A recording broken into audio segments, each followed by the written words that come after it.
যৌথ অভিযান গড়ালো পঞ্চম দিনে 1000-এর বেশি মৃত্যুর দাবি ইসরায়েলের। 6 শতাধিক মার্কিন সেনা নিহতের দাবি তেহরানের। খামেনির দাফন হবে নিজ জন্মস্থান মাশহাদে। ঢাকায় পররাষ্ট্রমন্ত্রীর সঙ্গে ফলপ্রসূ আলোচনা হয়েছে জানালেন মার্কিন কূটনীতিক পল কাপুর। বাণিজ্য, বিনিয়োগ ও নিরাপত্তা সহযোগিতায় গুরুত্ব। যুদ্ধের দামামায় বাংলাদেশ থেকে মধ্যপ্রাচ্যগামী আরো 25টি ফ্লাইট বাতিল। এ পর্যন্ত বাতিল 173টি, জানালো সিভিল এভিয়েশন। দুর্ভোগে যাত্রীরা। রামপুরে কার্নিশে ঝুলে থাকা তরুণকে গুলির মামলার রায় পেছালো 4 সপ্তাহ। ভিডিওতে চঞ্চলের ফেস শনাক্ত হয়নি। অভিযোগে যুক্ত হবে ডিজিটাল প্রমাণ। দেশজুড়ে সন্ত্রাসী চাঁদাবাজদের তালিকা হচ্ছে জানালেন স্বরাষ্ট্রমন্ত্রী। শিগগিরই অভিযান। পুলিশের পোশাক নয়, মানসিকতায় পরিবর্তন চায় সরকার। ভূমি অফিস তালাবদ্ধ। পরিদর্শনে গিয়ে বারান্দায় আধা ঘন্টা অপেক্ষা প্রতিমন্ত্রীর। ঘুষ দুর্নীতির বিস্তর অভিযোগ সেবা প্রত্যাশীদের। আমাদের তো 19,000 টাকা চায়। আমি তো গরিব করে 19,000 টাকা করতে দিব। ভূমি অফিসে আসলেই খাস দেখায়। খাস আর কে বা কে কারা দেখতে পায়। স্বাগত নিউজ 24 সংবাদে আপনাদের সঙ্গে আছি আমি নাফিসা হক। দেখছিলেন বিআরবি কেবলস সংবাদ শিরোনামগুলো। ইরানে মার্কিন ইসরায়েলি আগ্রাসন গড়ালো পঞ্চম দিনে। 5 দিনের তাণ্ডবে ইরানের সর্বোচ্চ নেতা খামেনি সহ হারাতে হয়েছে 1000-এরও বেশি প্রাণ। প্রতিরোধ চেষ্টায় ইসরায়েল এবং মধ্যপ্রাচ্যে মার্কিন স্থাপনাগুলোতে 40টি ক্ষেপণাস্ত্র এবং অসংখ্য ড্রোন হামলা চালাচ্ছে ইরানি যোদ্ধারা। 6 শতাধিক মার্কিন সেনা হতাহতের পাল্টা দাবিও করেছে তেহরান। বিস্ফোরণের ধোঁয়ায় ছেয়ে গেছে তেহরান। ইতিহাসের বর্বর ও ভয়াবহ আগ্রাসনে ঢাকা পড়েছে সূর্যের রক্তিম আলো। স্থানীয় সময় বুধবার ভোর থেকে ফের ইরানে যৌথ হামলা শুরু করে যুক্তরাষ্ট্র ও ইসরায়েল। আঘাত হানে রাজধানী তেহরান, ধর্মীয় নগরী কোম সহ একাধিক এলাকায়। টানা পঞ্চম দিনে ইরানের 2000 স্থাপনায় হামলা করা হয়। এর মধ্যে আছে সামরিক, বেসামরিক স্থাপনা সহ ক্ষেপণাস্ত্র উৎপাদন কারখানা। এছাড়া 17টি ইরানি জাহাজ ও একটি সাবমেরিন ধ্বংসের দাবিও করেছে যুক্তরাষ্ট্র ইসরায়েল। প্রাণহানি হাজার ছুঁয়েছে বলে দাবি যুক্তরাষ্ট্র ভিত্তিক ইরানি মানবাধিকার সংস্থা হিউম্যান রাইট অ্যাক্টিভিটিস। সর্বশক্তি দিয়ে প্রতিরোধ হামলা করছে ইরানও। 1300 থেকে 1700 কিলোমিটার দূরপাল্লার ক্ষেপণাস্ত্র দিয়ে আঘাত হানছে ইসরায়েলের মধ্য ও দক্ষিণাঞ্চলীয় এলাকাসহ অধিকৃত জেরুজালেমে। ইরানের বিরুদ্ধে লড়াইয়ে যুক্তরাষ্ট্রকে সহায়তা করায় বিপাকে মধ্যপ্রাচ্যের দেশগুলো। নতুন করে মার্কিন স্থাপনা লক্ষ্য করে 40টি ক্ষেপণাস্ত্র ছুড়েছে আইআরজিসি। সৌদির রিয়াদে মার্কিন দূতাবাসে হামলা হয়েছে। কাতারের আল উদেদ বিমান ঘাঁটি লক্ষ্য করে ছোড়া 2টি ব্যালিস্টিক ক্ষেপণাস্ত্র প্রতিহত করলেও ধ্বংসাবশেষ থেকে হতাহত হয়েছে বেশ কয়েকজন। ইরানের ক্ষেপণাস্ত্র মোকাবেলায় ব্যর্থ কুয়েতও। এছাড়া ইরাকের বাগদাদ বিমানবন্দরের কাছে মার্কিন স্থাপনায় ড্রোন হামলার খবর পাওয়া গেছে। আগ্রাসনের প্রতিরোধে তেহরান কমপক্ষে 500 ব্যালিস্টিক ক্ষেপণাস্ত্র ও 2000-এর বেশি ড্রোন ব্যবহার করেছে বলে জানা গেছে। একচেটিয়াভাবে ট্রাম্প প্রশাসন যুদ্ধকে উস্কে দিয়েছে অভিযোগ এনে ইরানের বিরুদ্ধে সামরিক অভিযান বন্ধে প্রেসিডেন্টের ক্ষমতা কমাতে একটি ওয়ার পাওয়ার রেজুলেশন নিয়ে ভোটের প্রস্তুতি নিচ্ছে মার্কিন সিনেট। নীরব দাস, নিউজ 24। ইরানের সর্বোচ্চ নেতা আয়াতুল্লাহ আলী খামেনিকে তার নিজ শহর মাশহাদে দাফন করা হবে। আইআরজিসির বরাতে আরব নিউজ জানিয়েছে, ইমাম রেজার মাজারে বাবা সৈয়দ জাওয়াদ খামেনির কবরের পাশেই তিনি শায়িত হতে পারেন। তার আগে তেহরানে বড় পরিসরের বিদায়ী শোক অনুষ্ঠান হবে, তবে দাফনের দিনক্ষণ এখনো জানানো হয়নি। এদিকে দেশ জুড়ে কালো পতাকায় ছেয়ে আছে সরকারি ভবন, মসজিদ এবং জনসমাগমস্থল। শোক মিছিল, দোয়া মাহফিল এবং স্মরণ সভায় অংশ নিচ্ছেন লাখো মানুষ। দেশটির রাষ্ট্রীয় গণমাধ্যমে প্রচারিত হচ্ছে শোক বার্তা এবং বিশেষ অনুষ্ঠান।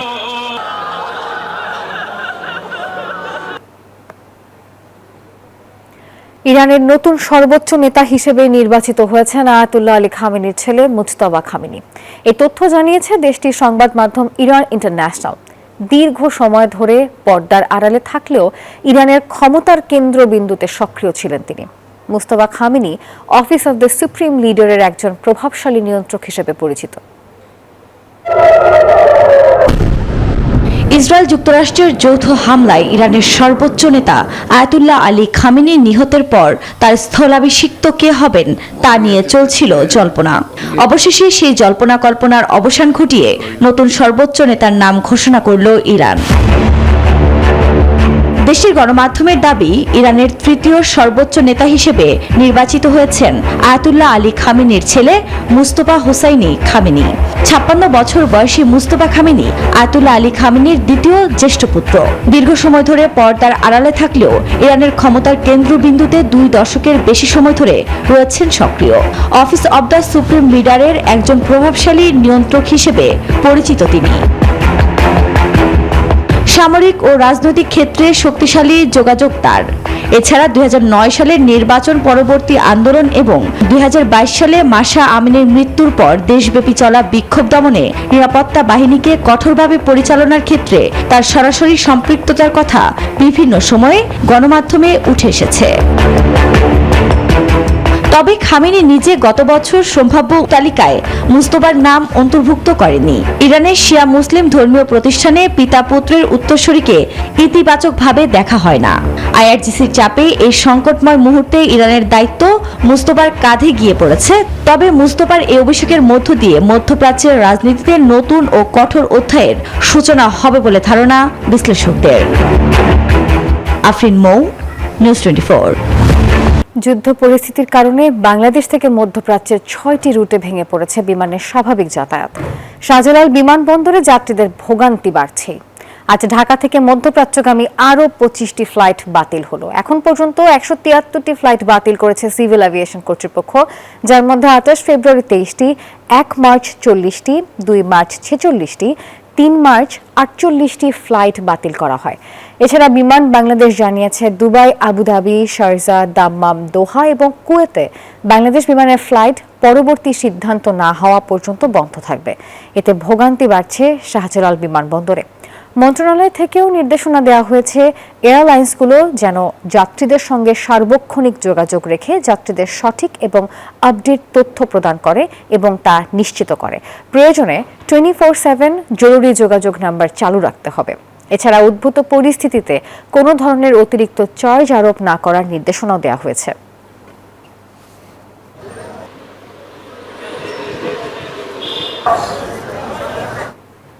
দর্শক, এই বিষয়ে আরো জানাতে শাহজালাল আন্তর্জাতিক বিমানবন্দর থেকে আমাদের সঙ্গে সরাসরি যুক্ত হচ্ছেন সহকর্মী আরিফুল ইসলাম। আরিফ, জানাবেন আপনি বিমানবন্দরে আজ কি অবস্থা দেখছেন? বিমান বাংলাদেশ ইতোমধ্যে বলেছে যে পরবর্তী নির্দেশনা না দেওয়া পর্যন্ত 6টি রুটে বিমান চলাচল বন্ধ থাকবে, তারপরেও কেন বিমানবন্দরে এখন এতটা ভোগান্তি? আসলে বিমান বাংলাদেশ এয়ারলাইন্সের যেই বিমানগুলো রয়েছে সেগুলো মূলত 6টি রুটে। 6টি রুট হচ্ছে দুবাই, দাম্মাম, দোহা এবং কাতার, শারজা ও হচ্ছে কুয়েত।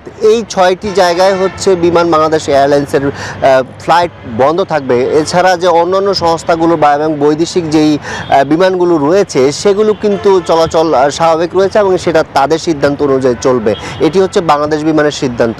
আর একই সাথে হচ্ছে এখন পর্যন্ত 28 তারিখ থেকে যেই চলাচলের যে বিধিনিষেধ বা চলাচলের যেই ফ্লাইট যে বাতিল 28 তারিখ থেকে শুরু হয়েছে, আর সেটি আজ হচ্ছে 4 তারিখ। এই 5 দিন যাবৎ বিমানবন্দর কিন্তু যে অচল অবস্থা আমরা দেখেছি সেটি কিন্তু চলমান রয়েছে।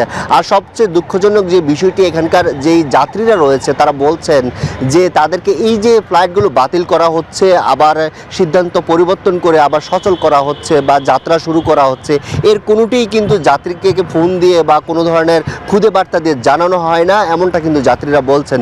যার কারণে এখানে যখন এয়ারপোর্টে যখন যাত্রীরা আসেন তখন তারা জানতে পারেন যে তার ফ্লাইটটি বাতিল করা হয়েছে, তখন কিন্তু সে একটি ভোগান্তিতে পড়তে হয়। আমরা দেখেছি যে এখানে আশেপাশে যে বিমানবন্দরে যেই আবাসিক যে হোটেলগুলো রয়েছে, প্রত্যেকটা হোটেলে হচ্ছে এখানকার যে যাত্রীরা রয়েছেন তারা কিন্তু অবস্থান নিয়েছেন বা থাকছেন। কিন্তু কবে নাগাদ এই ফ্লাইটগুলো চালু হবে বা কবে নাগাদ তারা মধ্যপ্রাচ্যগামী যে যাত্রীরা রয়েছেন কবে নাগাদ তারা যেতে পারবেন, সেই ধরনের কোনো দিনের সুনির্দিষ্ট কোনো তারিখ বা সুনির্দিষ্ট কোনো দিন নেই। আর সেই সাথে বিমান কর্তৃপক্ষ বলছে যে মূলত মধ্যপ্রাচ্যের আকাশের যে নিরাপত্তাজনিত আকাশসীমার যে নিরাপত্তাজনিত যে কারণে সেটি বন্ধ রয়েছে, যুদ্ধের উপর নির্ভর করবে যে মূলত মধ্যপ্রাচ্যের বা মধ্যপ্রাচ্য যে কর্তৃপক্ষ তারা যদি আকাশ ব্যবস্থা যদি খুলে দেয় সেক্ষেত্রে হচ্ছে বাংলাদেশের সিদ্ধান্ত হচ্ছে আবার বিমানবন্দর কিন্তু স্বাভাবিক হবে। এই ছিল বিমানবন্দর থেকে আমার সব শেষ। আরিফ, ধন্যবাদ আপনাকে। অন্য প্রসঙ্গ, পররাষ্ট্রমন্ত্রী ডক্টর খলিলুর রহমান এবং পররাষ্ট্র প্রতিমন্ত্রী শামা ওবায়দের সঙ্গে বৈঠক করেছেন দক্ষিণ এবং মধ্য এশিয়া বিষয়ক মার্কিন সহকারী পররাষ্ট্রমন্ত্রী পল কাপুর। বুধবার পররাষ্ট্র মন্ত্রণালয়ে এই বৈঠক অনুষ্ঠিত হয়। 1 ঘন্টার বৈঠক করেন তিনি। আর বৈঠকে মার্কিন রাষ্ট্রদূত ব্রেন্ট টি ক্রিস্টেনসন উপস্থিত ছিলেন। পল কাপুর জানান, বৈঠক ভালো হয়েছে। ঢাকায় পল কাপুরের 3 দিনের এই সফরে দ্বিপক্ষীয় বিষয়গুলোর পাশাপাশি আঞ্চলিক এবং ভূরাজনৈতিক প্রসঙ্গ আলোচনায় আসবে। এই সফরে তিনি নতুন সরকারের জ্যেষ্ঠ কর্মকর্তা এবং ব্যবসায়ী নেতাদের সঙ্গে বৈঠক করবেন। প্রধানমন্ত্রী তারেক রহমানের সঙ্গে আনসার ও ভিডিপির মহাপরিচালক মেজর জেনারেল আব্দুল মোতালেব সাজ্জাদ মাহমুদ সৌজন্য সাক্ষাৎ করেছেন। সকালে সচিবালয়ের মন্ত্রিপরিষদ বিভাগে প্রধানমন্ত্রীর কার্যালয়ে এই সৌজন্য সাক্ষাৎ অনুষ্ঠিত হয়। এ সময় তারা পারস্পরিক শুভেচ্ছা বিনিময় করেন। প্রধানমন্ত্রী বাংলাদেশ আনসার ও ভিডিপির দেশপ্রেম এবং পেশাদারিত্বে তাদের নিরলস প্রচেষ্টার ভূয়সী প্রশংসা করেন। দেশের শান্তি, নিরাপত্তা এবং জনগণের স্বার্থে জনসেবামূলক কাজ অব্যাহত রাখার নির্দেশনা দিয়েছেন তিনি। পরে বৃক্ষরোপণ কর্মসূচির সর্বশেষ অগ্রগতি নিয়ে বন ও পরিবেশ মন্ত্রী আব্দুল আউয়াল মিন্টুর সঙ্গে বৈঠক করেন প্রধানমন্ত্রী তারেক রহমান। নির্বাচনী অঙ্গীকার বাস্তবায়নে 25 কোটি বৃক্ষরোপণ কর্মসূচির জন্য গঠিত সেলের সার্বিক বিষয় নিয়ে বৈঠকে আলোচনা হয়। রামপুরায় কার্নিশে তরুণকে গুলির মামলার রায়ের দিন এবং ক্ষণ পূর্ব নির্ধারিত হলেও শেষমেশ হল না ঘোষণা। প্রসিকিউশন বলছে, পুলিশ সদস্য চঞ্চল চন্দ্র সরকারের বিরুদ্ধে ডিজিটাল প্রমাণ সরবরাহে 4 সপ্তাহ সময় প্রয়োজন। আবেদনের প্রেক্ষিতে তথ্য প্রমাণ হাজিরের জন্য 9 এপ্রিল পর্যন্ত সময় দিয়েছেন ট্রাইব্যুনাল। 2024 সালের 19 জুলাই রাজধানীর রামপুরা হয়ে ওঠে আন্দোলনের জ্বালামুখ। রামপুরায় নির্মাণাধীন ভবনের কার্নিশে ঝুলে থাকা তরুণ আমির হোসেনকে গুলি ও 2 জনকে হত্যা করা হয়। এ ঘটনায় ডিএমপির সাবেক কমিশনার হাবিবুর রহমান সহ 5 জন আসামির মধ্যে গ্রেপ্তার মাত্র 1 জন আসামি, পুলিশের সাবেক এএসআই চঞ্চল চন্দ্র সরকার। দীর্ঘ 6 মাসের বিচারিক কার্যক্রম শেষ। বুধবার দিনটি নির্ধারণ করা ছিল রামপুরায় কার্নিশে ঝুলে থাকা আমির হোসেনকে গুলি ও 2 জনকে হত্যা মামলার রায় ঘোষণার জন্য। কথায় আছে, শেষ হয়েও হইল না শেষ। তবে শেষ মুহূর্তে হলো নাটকীয়তা। প্রসিকিউশন দাবি করে বসলেন, মামলার গুরুত্বপূর্ণ নতুন প্রমাণ হাতে এসেছে তাদের।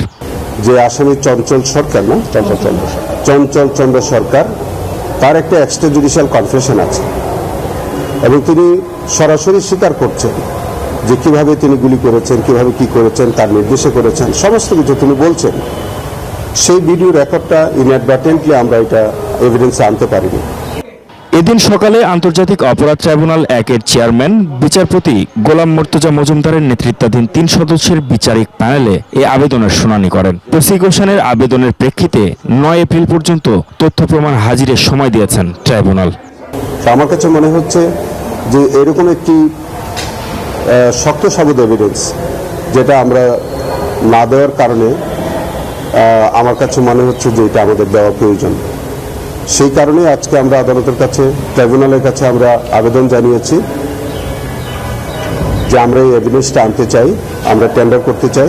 এদিকে ট্রাইব্যুনালে জুলাই আগস্টের চলমান একাধিক মামলার অভিযোগ পুনর্তদন্তের কাজ চলছে বলে জানায় chief prosecutor Mahmud Hasan, news 24, Dhaka. পুলিশের নতুন ইউনিফর্মের জন্য নোমান গ্রুপের সরবরাহ করা কাপড়ের ল্যাব টেস্টে প্রতিশ্রুত মানের ঘাটতি পেয়েছে পুলিশ। তবে কাপড় সরবরাহকারী প্রতিষ্ঠানের দাবি, যথাযথ মান পরীক্ষার পরেই হয়েছে সরবরাহ। এদিকে শুধু মান নয়, খোদ পোশাকেই নাখোশ পুলিশ সদস্যরা। বদলে এরই মধ্যে জরিপ শুরু করেছে বাহিনীটি।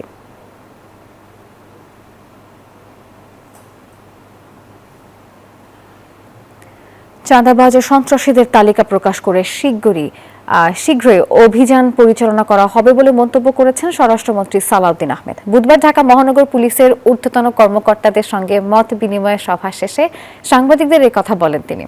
স্বরাষ্ট্রমন্ত্রী বলেন, ইতোমধ্যে ঢাকা শহর সহ সারা দেশে চাঁদাবাজ, অস্ত্রধারী এবং দাগী আসামিদের তালিকা তৈরির কাজ শুরু হয়েছে।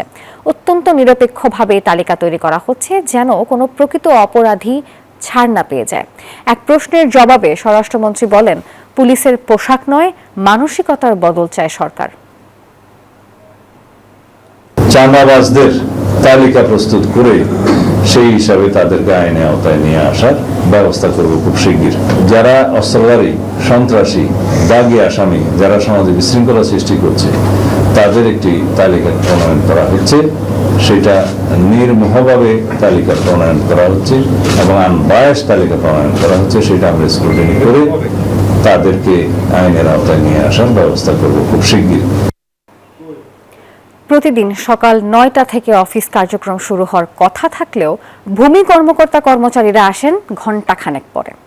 নামজারি খারিজ, খাজনা প্রদানে দিতে হয় ঘুষ। ঘুষ বাণিজ্য, দুর্নীতি, হয়রানি সহ নানা অভিযোগ সেবা প্রত্যাশীদের। সকালে নারায়ণগঞ্জের সিদ্ধিরগঞ্জে ইউনিয়ন ভূমি অফিসে আকস্মিক পরিদর্শনে এসে এমন চিত্রই দেখলেন ভূমি প্রতিমন্ত্রী ব্যারিস্টার কায়সার কামাল।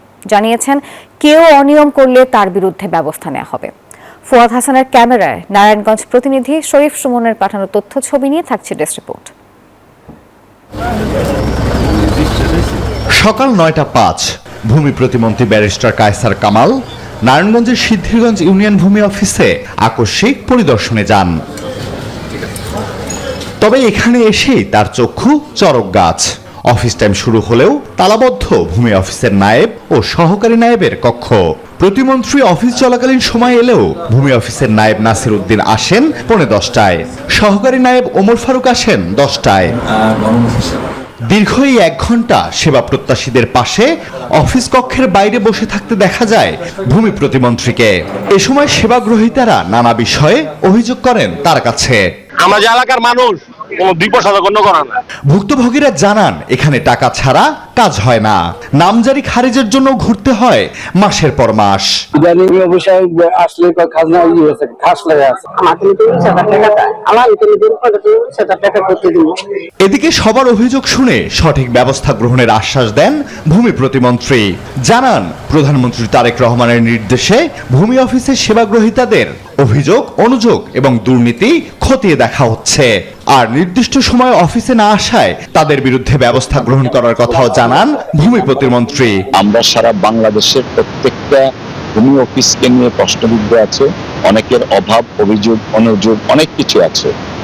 অনেক বিষয় এখানে আছে। কারাপশনের এলিগেশনসটা তো 1 নম্বরে আছে। তো আমরা প্রধানমন্ত্রী জনাব তারেক রহমান সাহেবের নির্দেশে আমরা এই বিষয়গুলো অ্যাড্রেস করছি। এদিকে ভূমি অফিসের নায়েব নাসির উদ্দিন তার বিরুদ্ধে আনা সব অভিযোগ অস্বীকার করেন।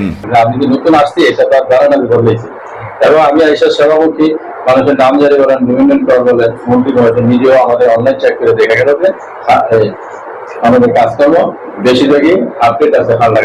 মাঠ পর্যায়ের কর্মকর্তাদের এমন উদাসীনতা সরকারের জনসেবামূলক লক্ষ্যকে প্রশ্নবিদ্ধ করে, বলছেন সচেতন মহল।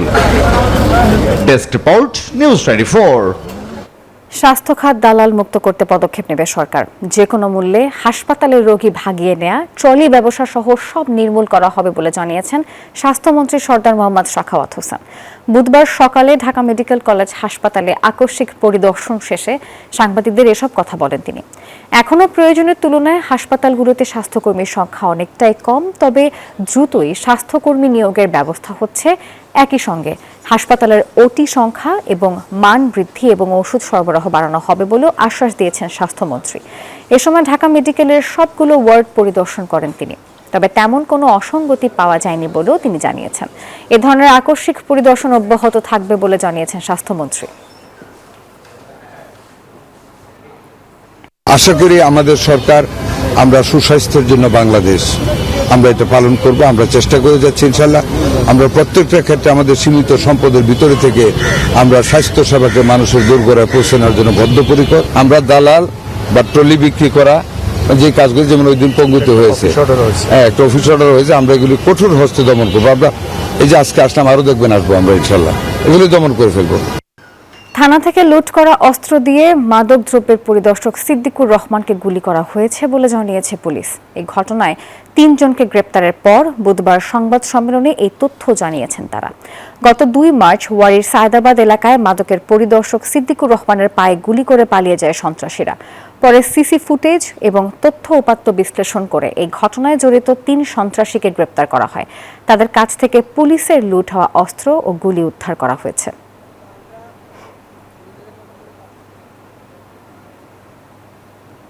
এরা মাদক সেবী, বাট মাদক ব্যবসায়ী না, মাদক সেবী এবং তারা অস্ত্রধারী সন্ত্রাসী। এরা মানে খুব কাকতালীয়ভাবেই মাদকদ্রব্য নিয়ন্ত্রণের যে অপারেশন চলতেছিল সামনে পড়ে যাওয়ায়, মানে র্যান্ডম সার্চিং এর সামনে পড়ে যাওয়ার কারণে ওরা প্রথমে পলানোর চেষ্টা করছে, তারপর পালাতে না পেরে গুলি করছে, ফাঁকা গুলি করছে, আর একটা গুলি পায়ে লাগছে। এটা তাদের মানে টোটাল 5 রাউন্ড গুলি করছে। এটা এমটি কার্টুজ আমরা 5টা পাইছি এবং 5টা ফায়ার হয়েছে। এবার ছুটি বিচ রিসোর্টের সৌজন্যে ঈদ বাজারের খবর।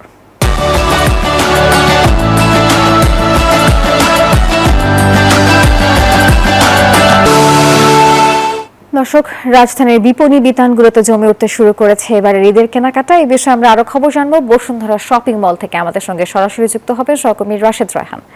রাশেদ, জানাবেন ঈদ কেনাকাটায় ক্রেতাদের ভিড় কেমন দেখছেন?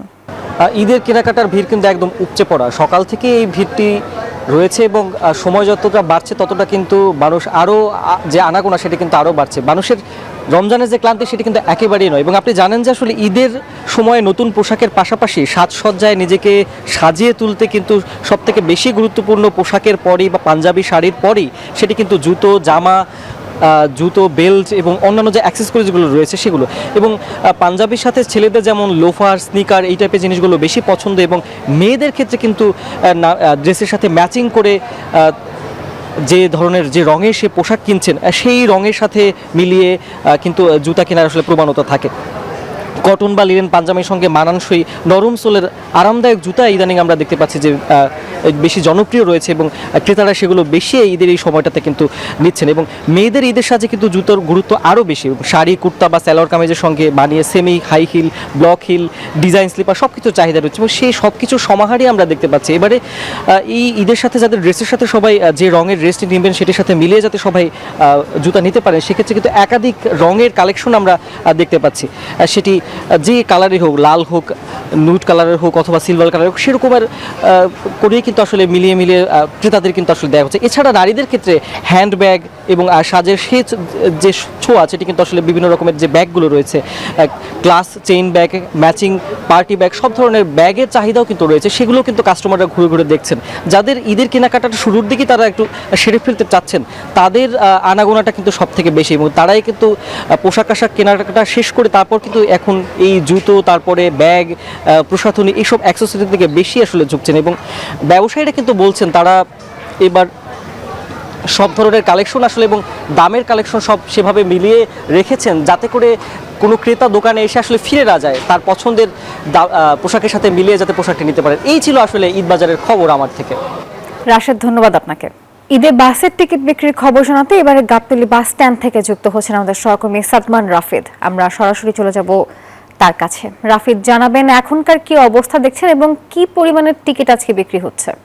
ধন্যবাদ। এই মুহূর্তে আমি অবস্থান করছি রাজধানীর গাবতলী বাস টার্মিনালে, যেখানে কিন্তু আজকে ঈদের দ্বিতীয় দিনের টিকিট বিক্রি, অগ্রিম টিকিট বিক্রি শুরু হয়েছে। এবং আমরা এখানে এসে যতটা জানতে পেরেছি যে সকাল থেকে কিন্তু এখানে অগ্রিম টিকিট বিক্রির কাজ শুরু হয়, কিন্তু এখন বেলা গড়ানোর সাথে সাথে কিন্তু কিছুটা কম আমরা লক্ষ্য করছি। কিন্তু যারা বিক্রেতা আছে তারা বলছে যে এখানে আপনার হচ্ছে যে ইফতারের পর অর্থাৎ সন্ধ্যার পর থেকে কিন্তু আপনার টিকিট বিক্রির কাজ শুরু হবে। এছাড়া আমি যদি একটু দেখানোর চেষ্টা করি, এখানে হচ্ছে যে একটি চার্ট রয়েছে যেটি দিয়ে কিন্তু হচ্ছে যে এখানে মূলত তারা ভাড়া নির্ধারণ করে দিয়েছে।